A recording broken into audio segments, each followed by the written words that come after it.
ಇನ್ನು ಮತಗಳ್ಳತನ ಆರೋಪದ ಬೆನ್ನಲ್ಲೇ ಕ್ಯಾಬಿನೆಟ್ನ 2 ಮಹತ್ವದ ಕ್ರಮ. ಸ್ಥಳೀಯ ಚುನಾವಣೆಗೆ ಇವಿಎಂ ಬದಲಾಗಿ ಬ್ಯಾಲೆಟ್ ಸಂಪುಟಕ್ಕೆ ಅಸ್ತು ನೀಡಿದ್ದಾರೆ.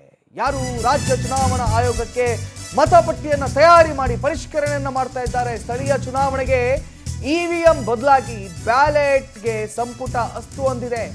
ರಾಜ್ಯ ಚುನಾವಣೆ ಆಯೋಗಕ್ಕೆ ಮತಪಟ್ಟಿಯನ್ನ ತಯಾರಿ ಮಾಡಿಕೊಡಲಾಗ್ತಾ ಇದೆ. ಕಾನೂನು ತಿದ್ದುಪಡಿ ನಿಯಮಾವಳಿಗಳ ಬದಲಿಸಲು ಮಹತ್ವದ ತೀರ್ಮಾನವನ್ನು ತಗೊಂಡಿದ್ದಾರೆ ಕೇಂದ್ರ ಸರ್ಕಾರ. ಕೇಂದ್ರ ಚುನಾವಣಾ ಆಯೋಗಕ್ಕೆ ಕೈ ಸರ್ಕಾರ ಸೆಡ್ಡು ಹೊಡೆದಿದೆ. ರಾಹುಲ್ ವೋಟ್ ಚೋರಿ ಬೆನ್ನಲ್ಲೇ ಸರ್ಕಾರದಿಂದ ಮಹತ್ವದ ನಿರ್ಣಯ. ಅದರ ಬೆನ್ನಲ್ಲೇ ಅಗತ್ಯ ಕಾನೂನು ತಿದ್ದುಪಡಿಗೆ ರಾಜ್ಯ ಕ್ಯಾಬಿನೆಟ್ ಅಸ್ತು ಹೊಂದಿದೆ. ಗ್ರಾಮೀಣ, ನಗರ, ಸ್ಥಳೀಯ ಸಂಸ್ಥೆಗಳ ಎಲೆಕ್ಷನ್ಗೆ ಇದು ಕಡ್ಡಾಯ.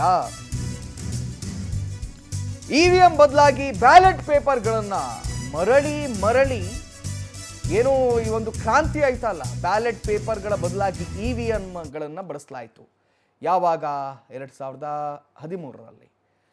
ಅದಾದ ನಂತರ ಇದೀಗ ರಾಜ್ಯ ಸರ್ಕಾರ ಮರಳಿ ಬ್ಯಾಲೆಟ್ ಪೇಪರ್ಗೆ ಹೋಗ್ತಾ ಇದೆ.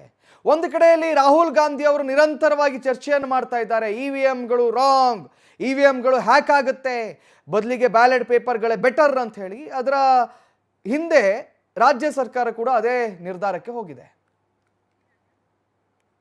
ಪಟ್ಟಿಯನ್ನು ಮಾಡೋದಕ್ಕೆ ಶಿಫಾರಸು ಮಾಡ್ತೀವಿ. ಚುನಾವಣೆಯನ್ನು ಹೆಂಗೆ ಮಾಡಬೇಕು, ಅದಕ್ಕಾಗಿ ಯಾವ ಪದ್ಧತಿ ಒಳಗೆ ಮಾಡಬೇಕು ಅನ್ನೋದ್ರ ಬಗ್ಗೆನೂ ನಾವು ಶಿಫಾರಸು ಮಾಡ್ತೀವಿ. ಒಂದ್ second, I will complete. Let me complete. ಈ ಒಂದು ಪ್ರಕ್ರಿಯೆಯೊಳಗೆ ನಾವು ಅಗತ್ಯವಾಗಿರ್ತಕ್ಕಂಥ ಕೆಲವು ಕಾನೂನಿನ ತಿದ್ದುಪಡಿಗಳು ಬೇಕಾಗ್ತಾವೆ. ಅವುಗಳನ್ನು ಮಾಡ್ತೀವಿ. ನಿಯಮಾವಳಿಗಳನ್ನು ತಿದ್ದುಪಡಿ ಮಾಡಿ. ಇನ್ನು ಈ ವಿಚಾರದ ಕುರಿತಾಗಿ ಹೆಚ್ಚಿನ ಮಾಹಿತಿಯನ್ನು ನೀಡಲಿಕ್ಕೆ ನಮ್ಮ ಪ್ರತಿನಿಧಿ ಆನಂದ್ ನನ್ನ ಜೊತೆ ನೇರ ಸಂಪರ್ಕದಲ್ಲಿದ್ದಾರೆ. ಆನಂದ್, ಏನಿದು? ಪ್ರಗತಿ ಅಂತ ಕರಿತಾ ಇದ್ರು ಇವಿಎಂ ಅಂತ ಹೇಳಿದ್ರೆ, ಇದೀಗ ಮರಳಿ ನಾವು ಬ್ಯಾಲೆಟ್ ಪೇಪರ್ಗೆ ಹೋಗ್ತಾ ಇದ್ದೀವಂತೆ. ಹೌದಾ? ಯಾಕೆ? ಏನು? ಇವಿಎಂ ಮಿಷನ್ಗಳ ಬಗ್ಗೆ ಮೊದಲಿಂದಲೂ ಕೂಡ ಬಹಳಷ್ಟು ಒಂದು ಅನುಮಾನಗಳಿರ್ತಕ್ಕಂಥದ್ದು, ಪದೇ ಪದೇ ಲೋಪಗಳು ಕೂಡ ಕಂಡು ಬರ್ತಾ ಇರ್ತಕ್ಕಂಥದ್ದು. ಹೀಗಾಗಿ ರಾಜ್ಯದಲ್ಲಿ ಇವಿಎಂ ಬದಲಾಗಿ ಬ್ಯಾಲೆಟ್ ಪೇಪರ್ ವ್ಯವಸ್ಥೆಯನ್ನು ಜಾರಿ ಮಾಡೋದಕ್ಕೆ ಈಗ ರಾಜ್ಯ ಸರ್ಕಾರ ಮುಂದಾಗಿದೆ. ಮತ್ತೊಂದೆಡೆ ರಾಹುಲ್ ಗಾಂಧಿ ಅವರು ಇಡೀ ದೇಶಾದ್ಯಂತ ವೋಟ್ ಚೋರಿ ಆರೋಪವನ್ನು ಮಾಡಿಕೊಂಡು ಬಹಳಷ್ಟು ಒಂದು ಹೋರಾಟಗಳನ್ನು ರೂಪಿಸ್ತಾ ಇರ್ತಕ್ಕಂಥದ್ದು. ಕಳೆದ ತಿಂಗಳಷ್ಟೇ ಬೆಂಗಳೂರಿನಲ್ಲಿ ಬೃಹತ್ ಒಂದು ಹೋರಾಟವನ್ನು ಕೂಡ ಮಾಡಿ ಪಾದಯಾತ್ರೆಯನ್ನು ಕೂಡ ಕಾಂಗ್ರೆಸ್ ನಾಯಕರು ನಡೆಸಿದ್ರು. ಹೀಗಾಗಿ ರಾಜ್ಯದಲ್ಲಿ ಈ ಒಂದು ವ್ಯವಸ್ಥೆಯನ್ನು ಜಾರಿ ಮಾಡ್ತಕ್ಕಂಥ ನಿಟ್ಟಿನಲ್ಲಿ ನೆನ್ನೆ ನಡೆದಂಥ ಸಚಿವ ಸಂಪುಟ ಸಭೆಯಲ್ಲಿ ಮಹತ್ವದ ತೀರ್ಮಾನವನ್ನು ತೆಗೆದುಕೊಳ್ಳಲಾಗಿದೆ.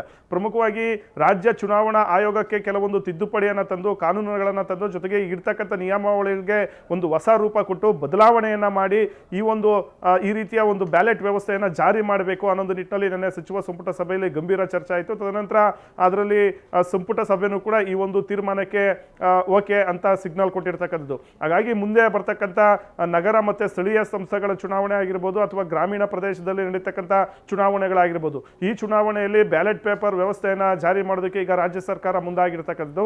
ಈಗಾಗಲೇ ರಾಜ್ಯ ಚುನಾವಣಾ ಆಯೋಗಕ್ಕೆ ಒಂದು ಪ್ರಸ್ತಾವನೆ ಅಥವಾ ಶಿಫಾರಸು ಮಾಡೋದಕ್ಕೂ ಕೂಡ ರಾಜ್ಯ ಸರ್ಕಾರ ತೀರ್ಮಾನವನ್ನು ಮಾಡಿಕೊಂಡಿದೆ. ಇನ್ನು ಕಳೆದ ಒಂದು 15 ದಿನಗಳಲ್ಲಿ ರಾಜ್ಯ ಚುನಾವಣಾ ಆಯೋಗಕ್ಕೆ ಈ ಒಂದು ಪ್ರಸ್ತಾವನೆ ಅಥವಾ ಶಿಫಾರಸುವನ್ನು ಮಾಡುವ ಮೂಲಕ ಮಹತ್ವದ ಒಂದು ಬದಲಾವಣೆಯನ್ನು ತರೋದಕ್ಕೆ ರಾಜ್ಯ ಸರ್ಕಾರ ಮುಂದಾಗಿರ್ತಕ್ಕಂಥದ್ದು. ಜೊತೆಗೆ ಈ ಒಂದು ರಾಜ್ಯ ಸರ್ಕಾರ ತರ್ತಕ್ಕಂಥ ಒಂದು ತಿದ್ದುಪಡಿ ಏನಿದೆ, ಇದನ್ನ ರಾಜ್ಯ ಚುನಾವಣಾ ಆಯೋಗ ಒಪ್ಪಲೇಬೇಕು. ಯಾಕೆಂದ್ರೆ ರಾಜ್ಯ ಚುನಾವಣಾ ಆಯೋಗ ಒಂದು ಸ್ವಾಯತ್ತ ಸಂಸ್ಥೆ, ಜೊತೆಗೆ ರಾಜ್ಯದ ಒಂದು ಹಿತಿಮಿತಿಯಲ್ಲಿರ್ತಕ್ಕಂಥ ಒಂದು ಸಂಸ್ಥೆ ಆಗಿರ್ತಕ್ಕಂಥ ಒಂದು ಹಿನ್ನೆಲೆಯಲ್ಲಿ ಸ್ಥಳೀಯ ಸಂಸ್ಥೆಗಳಿಗೆ ಚುನಾವಣೆಗೆ ಅನ್ವಯ ಆಗುವಂತೆ ಬ್ಯಾಲೆಟ್ ಪೇಪರ್ ವ್ಯವಸ್ಥೆಯನ್ನು ಜಾರಿ ಮಾಡೋದಕ್ಕೆ ಈಗ ರಾಜ್ಯ ಸರ್ಕಾರ ಮುಂದಾಗಿರ್ತಕ್ಕಂಥದ್ದು. ಈಗಾಗಲೇ ರಾಜ್ಯ ಕಾಂಗ್ರೆಸ್ ನಾಯಕರಾಗಿರ್ಬೋದು, ಅಥವಾ AICC ನಾಯಕರಾಗಿರ್ಬೋದು, ಈ ಕಡೆ ರಾಹುಲ್ ಗಾಂಧಿ ಆಗಿರ್ಬೋದು, ಇವರೆಲ್ಲರೂ ಕೂಡ ವೋಟ್ ಚೋರಿ ಅಂತ ಬಹಳಷ್ಟು ಒಂದು ಆರೋಪಗಳನ್ನು ಮಾಡ್ತಾ ಇದ್ದಾರೆ. ಕೇವಲ ಕರ್ನಾಟಕದಲ್ಲಿ ಮಾತ್ರವಲ್ಲ, ಬಿಹಾರ ಸೇರಿದಂತೆ ಹಲವು ಒಂದು ರಾಜ್ಯಗಳಲ್ಲಿ ವೋಟ್ ಚೋರಿ ಆಗಿದೆ ಅಂತ ರಾಹುಲ್ ಗಾಂಧಿ ಅವರು ಪದೇ ಪದೇ ಹೇಳ್ತಾ ಇದ್ರು. ಅದಕ್ಕೆ ಸಂಬಂಧಪಟ್ಟಂತೆ ಕೆಲವೊಂದು ದಾಖಲೆಗಳನ್ನು ಕೂಡ ಬಿಡುಗಡೆ ಮಾಡುವ ಮೂಲಕ ಕೇಂದ್ರ ಚುನಾವಣಾ ಆಯೋಗದ ವಿರುದ್ಧ ಸೆಡ್ಡನ್ನು ಹೊಡೆದಿದ್ರು. ಈಗ ಅಂತಿಮವಾಗಿ ಕರ್ನಾಟಕದಿಂದಲೇ ಇಂಥದ್ದೊಂದು ಬ್ಯಾಲೆಟ್ ಪೇಪರ್ ವ್ಯವಸ್ಥೆಯನ್ನು ಜಾರಿ ಮಾಡ್ತಕ್ಕಂಥ ಒಂದು ವ್ಯವಸ್ಥೆಗೆ ಈಗ ರಾಜ್ಯ ಸರ್ಕಾರ ಮುಂದಾಗಿದೆ. ಈ ಒಂದು ರಾಜ್ಯ ಸರ್ಕಾರದ ಒಂದು ಕ್ರಮ ಏನಾದರೂ ಸಕ್ಸಸ್ ಆಗಿದ್ದೇ ಆದರೆ ಮುಂದೆ ಬೇರೆ ರಾಜ್ಯಗಳಲ್ಲೂ ಕೂಡ ಬ್ಯಾಲೆಟ್ ಪೇಪರ್ ವ್ಯವಸ್ಥೆ ಅನುಷ್ಠಾನ ಮಾಡ್ತಕ್ಕಂಥ ಒಂದು ನಿಟ್ಟಿನಲ್ಲಿ ಆ ರಾಜ್ಯ ಸರ್ಕಾರ ಸ್ಥಾನಮಾನಗಳು ತೀರ್ಮಾನ ಕೈಗೊಳ್ತಕ್ಕಂಥ ಸಾಧ್ಯತೆ ಇದೆ. ಹೀಗಾಗಿ ಇಡೀ Okay. ದೇಶಾದ್ಯಂತ ಒಂದು ದೊಡ್ಡ ಮಟ್ಟದ ಒಂದು ಪರಿವರ್ತನೆಯನ್ನ ತರೋದಕ್ಕೆ ಈಗ ರಾಜ್ಯ ಸರ್ಕಾರ ಹೊರಟಿದೆ ಅಂತ ಹೇಳ್ಬೋದು. ಕಾರ್ತಿಕ್, ಥ್ಯಾಂಕ್ ಯು ಆನಂದ್ ತಮ್ಮೆಲ್ಲ ಮಾಹಿತಿಗಳಿಗಾಗಿ.